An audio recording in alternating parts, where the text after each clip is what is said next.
حضور علیہ السلام پر درود پڑھنے سے انسان خود سنورتا ہے اور اللہ کی رحمتیں اس پر نازل ہوتی ہیں۔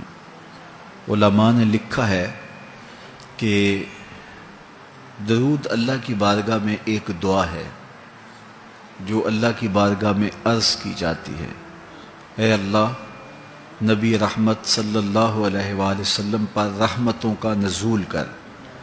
تو کوئی یہ دعا مانگے کہ اے اللہ اپنے نبی پر رحمتوں کا نزول کر، تو کیا اللہ تعالیٰ اس کی یہ دعا قبول نہیں کرے گا؟ تو درود ہر صورت میں قبول ہے۔ تو اس کا جو فائدہ ہوا کہ جس نے ایک مرتبہ حضور کے لیے اللہ کی بارگاہ سے رحمتوں کی دعا مانگی، تو اس کے مانگنے سے محبوب علیہ السلام پر کتنی رحمتوں کا نزول ہوا وہ تو اللہ جانتا ہے، یا جس محبوب کریم پہ نزول رحمات ہوتا ہے وہ جانتے ہیں، لیکن جو ہاتھ اٹھا کے دعا مانگے، جو ہاتھ باندھ کے درود پڑھے، ایک مرتبہ درود پڑھنے سے اللہ کی 10 رحمتیں اس پر نازل ہوتی ہیں۔ تو جو مسلسل درود پڑھے جا رہا ہے تو پھر رحمت کی برسات ہوتی ہے اس کے اوپر۔ رسول کریم صلی اللہ علیہ وآلہ وسلم نے ارشاد فرمایا، تم جہاں بھی ہو میرے اوپر درود پڑھو، تم جہاں بھی درود پڑھتے ہو وہ میرے تک پہنچتا ہے۔ صبح پڑھو، شام پڑھو، دوپہر پڑھو، دن کو پڑھو، رات کو پڑھو، نماز سے پہلے پڑھو، نماز کے بعد پڑھو، محفل کے آغاز میں پڑھو، محفل کے دوران پڑھو، محفل کے اختتام پہ پڑھو، مسجد میں پڑھو، گھر میں پڑھو، جہاں بھی میرے اوپر درود پڑھو گے، جیسے بھی میرے اوپر درود پڑھو گے، فرمایا میرے تک پہنچتا ہے۔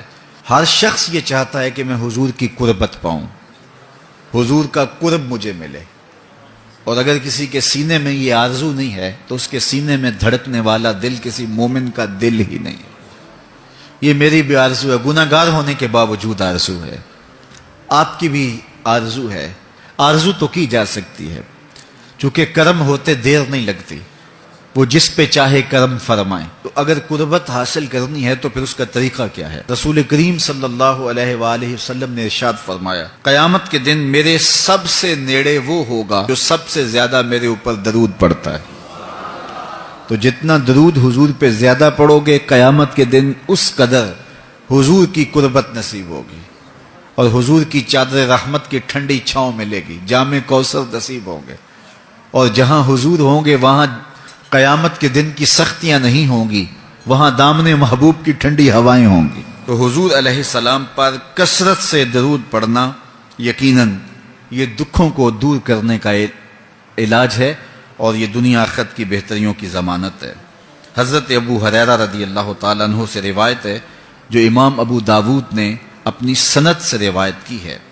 رسول کریم صلی اللہ علیہ وآلہ وسلم نے ارشاد فرمایا کہ جب کوئی شخص میرے اوپر سلام بھیجتا ہے تو اللہ تعالیٰ میری روح میرے اندر لٹا دیتا ہے، یہاں تک کہ میں اس کے سلام کا جواب دیتا ہوں۔ روح اطہر جسد انور میں لوٹا دی جاتی ہے اور حضور سلام کا جواب دیتے ہیں۔ تو مجھے کائنات میں کوئی ایک لمحہ تو ایسا بتاؤ جس لمحے حضور پہ سلام نہ پڑھا جاتا ہو۔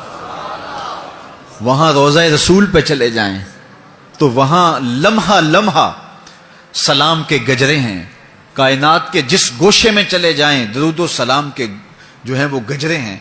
تو کوئی ایک لمحہ بھی 24 گھنٹوں میں ایسا نہیں ہے کہ جب حضور پہ سلام نہ پڑھا جاتا ہو، اور جب سلام پڑھا جاتا ہو تو حضور کی روح اطہر بدن رحمت میں ہوتی ہے اور حضور سلام کا جواب دیتے ہیں، اور جس کو حضور سلام کا جواب دے دیں، اللہ اکبر، کہ درود پڑھا کرو۔ درود حضور علیہ الصلوۃ والسلام سے جواب کا ذریعہ ہے، اور جب جواب جناب رسالت مآب صلی اللہ علیہ وسلم کی جانب سے آ گیا تو دنیا میں بھی بھلا ہی بھلا ہے، آخرت میں خیر ہی خیر ہے۔ حضور علیہ الصلوۃ والسلام نے ارشاد فرمایا، جس کے سامنے میرا ذکر کیا جائے اور وہ میرے اوپر درود نہ پڑے، وہ کائنات کا سب سے بڑا بخیل، سب سے بڑا کنجوس ہے۔ ہم بخیل تو نہیں ہیں، تو پھر پوری یکسوئی کے ساتھ چند مرتبہ حضور پہ درود شریف پڑھ لیجئے۔